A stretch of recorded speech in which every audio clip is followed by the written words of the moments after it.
సొంతింటి కల నెరవేరుతుందన్న సంతోషం ఆ కుటుంబంలో ఎంతో కాలం నిలవల.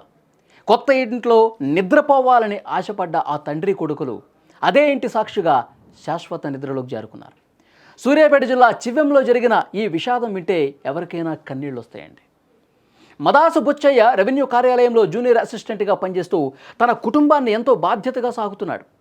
ఆయనకు ఆరోగ్యం సహకరించకపోయినా చిన్న కుమారుడు లోకేష్ తన తండ్రికి నీడలా ఉంటూ ప్రతి పనిలో కూడా చేదోడు వాదోడుగా నిలిచాడు.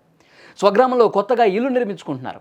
ఆ ఇంటి పనుల కోసం నీటిని అందించేందుకు ట్రాక్టర్ ట్యాంకర్ను తెచ్చారు. ఆ ట్యాంకర్లోని మోటారు వల్ల విద్యుత్ ప్రసరిస్తుందనేటువంటి విషయం వాళ్ళు గమనించాల. పని ముగిశాక మోటార్ తీయబోయిన బుచ్చయ్య ఒక్కసారిగా విద్యుత్ ఆఘాతానికి గురయ్యాడు. కళ్ళ ముందే తండ్రి కుప్పకూలిపోతుంటే చూసి తట్టుకోలేకపోయాడు ఆ కొడుకు. నాన్నను కాపాడాలన్న తపనతో లోకేష్ పరుగున వెళ్ళాడు. కానీ అదే అతనికి మృత్యుశాపమైంది.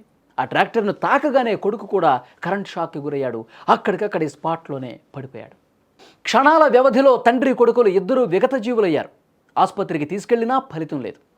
నిన్నటి వరకు ఆ ఇంట్లో నవ్వులు పూయించిన ఆ మనుషులు ఇవాళ లేరు అన్న వార్త ఆ తల్లి ఇతర కుటుంబ సభ్యులు జీర్ణించుకోలేకపోతున్నారు. కొత్త ఇంటి గృహప్రవేశం చూద్దామనుకున్న కళ్ళు కన్నీటి సంద్రంతో మునిగిపోయిన పరిస్థితి.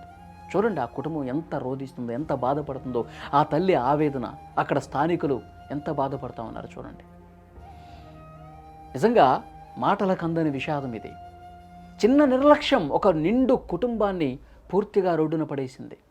అమ్మా నాన్నలకు అండగా ఉండాల్సిన కొడుకు, భార్యా పిల్లల్ని చూసుకోవాల్సిన తండ్రి ఇద్దరూ ఒకేసారి ఈ విధంగా కరెంటు షాక్కు గురై చనిపోవడంతో ఆ గ్రామంలో పూర్తిగా విషాదం అలుముకున్నట్టు.